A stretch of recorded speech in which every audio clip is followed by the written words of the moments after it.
Hi guys, welcome to my channel. आज की video में हम ईएफएस का टॉपिक कवर करने वाले हैं। उसमें हम देखेंगे कि ईएफएस क्या होता है, ईएफएस कैसे क्रिएट करते हैं और ईएफएस स्टोरेज को EC2 इंस्टेंसेस में मैन्युअली कैसे माउंट करते हैं। तो ईएफएस ओपन करने के लिए आपको सर्विसेज में जाना है और यहाँ पर नीचे स्क्रॉल करके स्टोरेज ओपन करना है और यहाँ से आपको ईएफएस ओपन करना है। तो ये ईएफएस सर्विसेज का पेज ओपन हो चुका है। तो ईएफएस का फुल फॉर्म है इलास्टिक फाइल सिस्टम। ये एक scalable elastic cloud native NFS file system, मतलब ये एक फाइल सिस्टम है जो कि स्टोरेज की तरह काम करता है। उसमें हम डेटा स्टोर कर सकते हैं, हमें जो भी रिक्वायर्ड डेटा है वो स्टोर कर सकते हैं। अगर नहीं चाहिए तो वो डेटा हम डिलीट भी कर सकते हैं। तो जितना डेटा हम इस एनएफएस फाइल सिस्टम में स्टोर करते हैं तो उसकी जो प्राइसिंग है, अगर स्टैंडर्ड स्टोरेज में करते हैं तो 0.30 पर जीबी डॉलर हमें अमेज़न को पे करने पड़ते हैं। तो हम जो ईएफएस है वो यूज़ क्यों करते हैं? अगर एक ही रीजन में डिफरेंट अवेलेबिलिटी जोन्स में अगर आपने आपके EC2 इंस्टेंसेस क्रिएट किए हैं और उस इंस्टेंसेस में आपको अगर कॉमन स्टोरेज यूज करना है तो हम ईएफएस का यूज करते हैं। ईएफएस एक कॉमन स्टोरेज की तरह ही काम करता है। ईएफएस रीजन स्पेसिफिक है, मतलब अगर आपने एक रीजन में ईएफएस क्रिएट किया, सपोज आपने ओहायो रीजन में अगर ईएफएस क्रिएट किया तो वो आप दूसरी रीजन से एक्सेस नहीं कर सकते।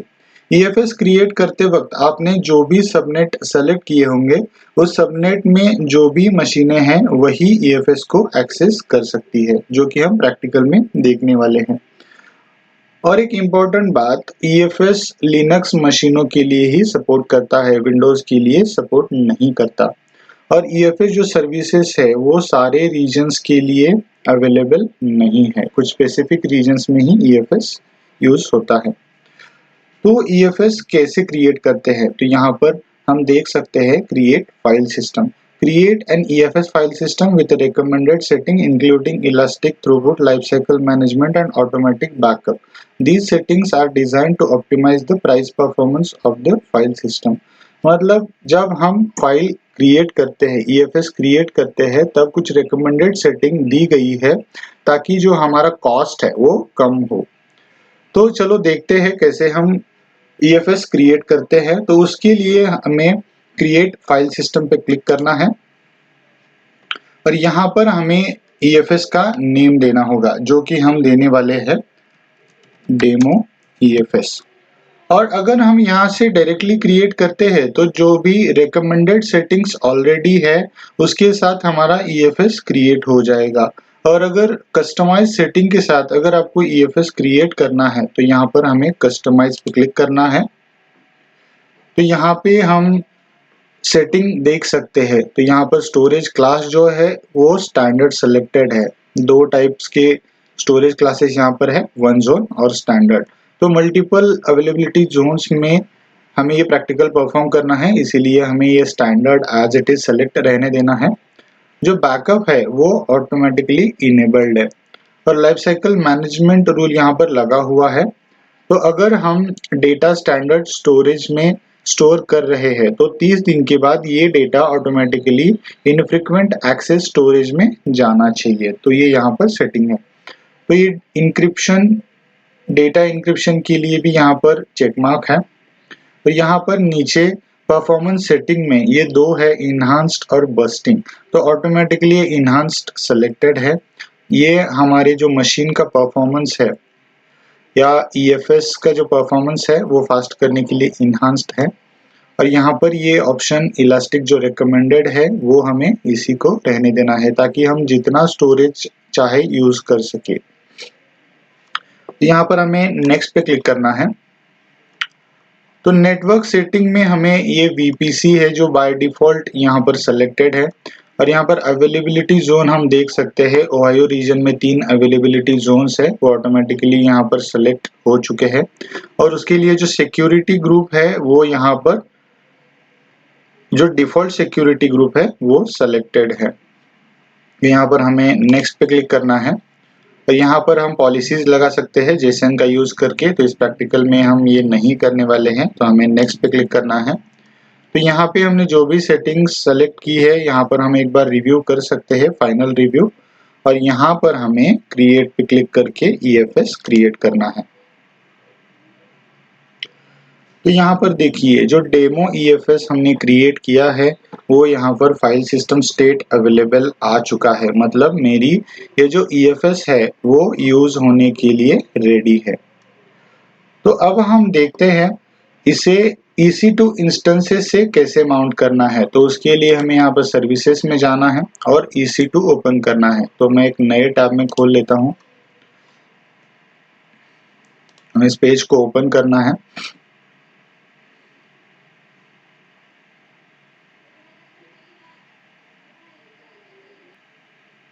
तो मेरा ये EC2 इंस्टेंस का जो पेज है वो ओपन हो चुका है। तो यहाँ पर हम दो लिनक्स इंस्टेंसेस क्रिएट करने वाले हैं अलग अलग अवेलेबिलिटी जोन्स में। तो उसके लिए हमें यहाँ पर इंस्टेंसेस पे क्लिक करना है और लॉन्च इंस्टेंसेस पे क्लिक करना है।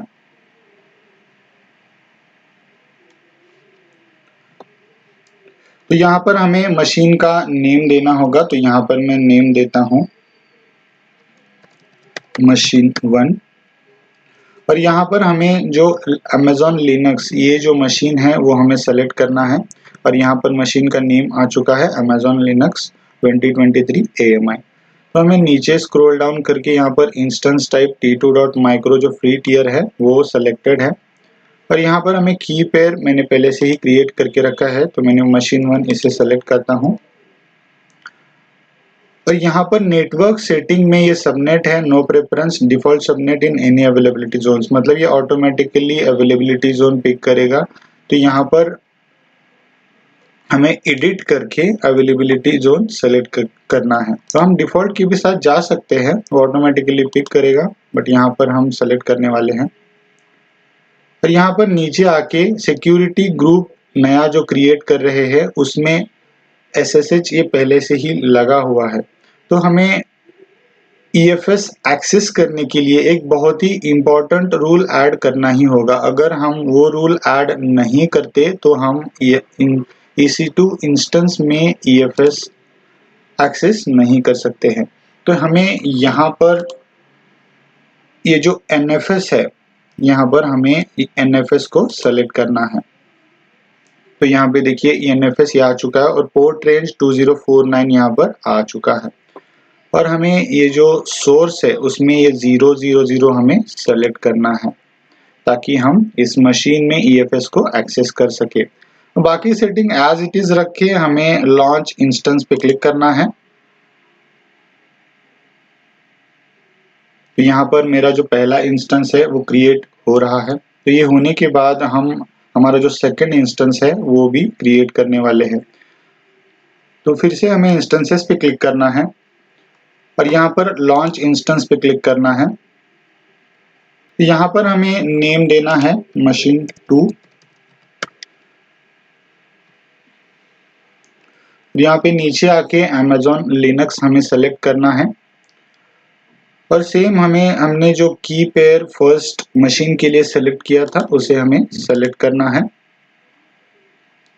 और नेटवर्क सेटिंग में हमें यहाँ पर सेम एडिट करके यहाँ पर जो सबनेट है उसे हमें सेलेक्ट करना है। और यहाँ पर सिक्योरिटी ग्रुप में हमें जो NFS ऐड करना है वो ऐड कर लेते हैं। तो NFS ऐड हो चुका है और यहाँ पर हमें CIDR ब्लॉक देना होगा जो कि हम 00 देने वाले हैं। और यहाँ पर हमारा लॉन्च इंस्टेंस पे क्लिक करना है। तो मेरी जो ये दो लिनक्स मशीनें हैं वो लॉन्च हो रही है, तो हमें थोड़ा सा वेट करना है।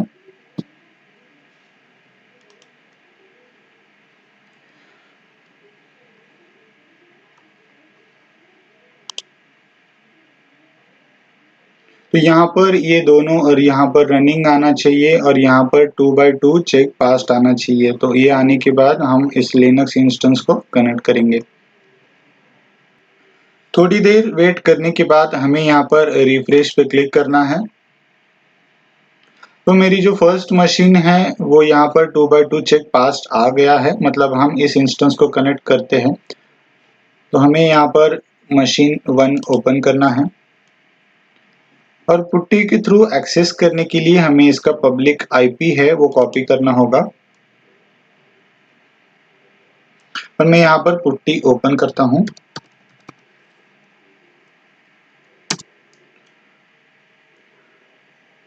पुट्टी ओपन होने के बाद यहाँ पर हमें जो आईपी एड्रेस है वो पेस्ट करना है और यहाँ पे लेफ्ट साइड में एसएसएच में जाके ऑथ में जाके क्रेडेंशियल्स पे क्लिक करना है और हमने जो की पेयर सेलेक्ट किया था उसे हमें यहाँ पर ब्राउज करना है। तो यहाँ पर ये मशीन 1 हमें सेलेक्ट करना है और ओपन पे क्लिक करना है। तो यहाँ पर ओपन करने के बाद ये देखिए मेरा जो फर्स्ट इंस्टेंस है वो यहाँ पर कनेक्ट हो चुका है। तो यहाँ पर हमें टाइप करना है EC2-user। तो मेरा जो फर्स्ट मशीन है वो कनेक्ट हो चुका है। तो दूसरा मशीन देखते हैं रेडी है या नहीं। तो यहाँ पर हमें फिर से इंस्टेंसेस पे क्लिक करना है। तो मेरा दूसरा जो इंस्टेंस है वो भी रेडी है, तो हमें इसे भी कनेक्ट करते हैं।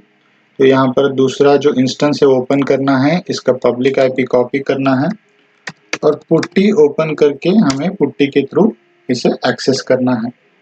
तो फिर से SSH ऑथ क्रेडेंशियल्स यहाँ पर ब्राउज पे क्लिक करना है और मशीन 1 को सेलेक्ट करके ओपन करना है। यहाँ पर मेरा दूसरा जो इंस्टेंस है वो भी कनेक्ट हो चुका है, तो हमें इसे EC2-user करके एक्सेस करना है। तो यहाँ पर मेरे दोनों इंस्टेंसेस जो है वो कनेक्टेड है। तो हम जो हमारा पहला इंस्टेंस है उसमें EFS को एक्सेस करते हैं पहले। तो उसके लिए हमें यहाँ पर sudo प्रिविलेज देने होंगे। तो उसके लिए sudo su कमांड हमें टाइप करके एंटर करना है और फिर cd करके हमें बैक जाना है और हमें एक EFS नाम की डायरेक्टरी क्रिएट करनी है। उसके लिए हमें mkdir करके EFS लिख के एंटर करना है। तो मेरा जो EFS डायरेक्टरी है वो क्रिएट हो चुकी है। हमें ls करके देखना है क्रिएट हुई है या नहीं। तो यहाँ पर ये क्रिएट हो चुकी है। तो अब हमें जो EFS है उसको एक्सेस करने के लिए कमांड चाहिए। तो हमें फिर से EFS ओपन करना है और यहाँ पर ये डेमो EFS इसे ओपन करना है और यहाँ पर अटैच पे क्लिक करना है ताकि हम ये कमांड देख सके। तो यहाँ पर यूजिंग द NFS क्लाइंट, तो हमने जो रूल है NFS रूल ऐड किया था, तो हम NFS क्लाइंट ये जो कमांड है उससे यूज करके जो EFS को एक्सेस कर सकते हैं। तो हमें ये कमांड कॉपी करनी है, हमारा जो इंस्टेंस है वो ओपन करना है और पेस्ट करके एंटर करना है।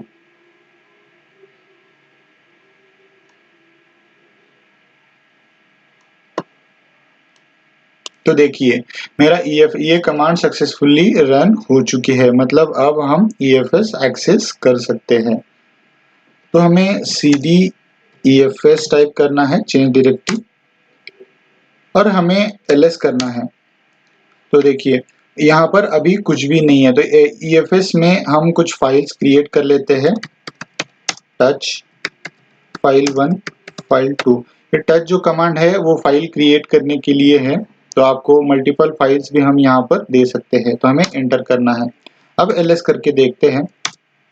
तो ये देखिए हमारी जो फाइल 1 एंड फाइल 2 है वो क्रिएट हो चुकी है। तो अगर फाइल 1 में कुछ कंटेंट हमें ऐड करना है तो उसके लिए हमें cat कमांड देनी है और हमें टाइप करना है फाइल नेम। तो यहाँ पर अब हम एंटर कर सकते हैं। Okay, this is my first machine where I am accessing EFS। तो हमें एंटर करके इसे सेव करना है। तो सेव करने के लिए आपको कंट्रोल D करना है, तो आपकी जो फाइल है वो सेव हो जाएगी। तो इस फाइल को देखने के लिए आपको फिर से cat फाइल 1 एंटर करना है। तो देखिए ये जो कंटेंट है वो हमें दिख जाएगा। तो अभी सेम दूसरे मशीन में हम देखते हैं EFS माउंट करके कि ये फाइल्स हमने जो क्रिएट की है या जो कंटेंट है वो हम देख सकते हैं या नहीं। तो हमें फिर से दूसरे मशीन में आना है और इसे भी सूडो प्रिविलेज देने के लिए हमें sudo su कमांड टाइप करके एंटर करना है। तो फिर से चेंज डायरेक्टरी और बैकस्लैश देना है और यहाँ पर हमें mkdir EFS टाइप करना है और एंटर करना है। ELS करके देखते हैं तो यहाँ पर ये EFS मेरा क्रिएट हो चुका है। तो हमने जो कमांड कॉपी की थी उसे यहाँ पर पेस्ट करके एंटर करना है। तो अब हम EFS के डायरेक्टरी में जाने के लिए हमें cd EFS टाइप करना है और एंटर करना है। तो अब हम EFS में आ चुके हैं। तो हमें अब ls टाइप करके देखना है। ये देखिए जो आपकी फाइल 1 और फाइल 2 इस मशीन से भी हम एक्सेस कर सकते हैं। तो अब हमें फाइल 1 का जो कंटेंट है वो देखने के लिए हमें कैट और फाइल का नेम देना है और एंटर करना है। ये देखिए, सॉरी कैट का स्पेलिंग गलत था, कैट फाइल 1। तो ये देखिए this is my first machine where I am accessing EFS, मतलब इस मशीन का जो कंटेंट है वो यहाँ पर हम देख सकते हैं। तो अगर आप यहाँ पर फाइल क्रिएट करते हैं टच मशीन 2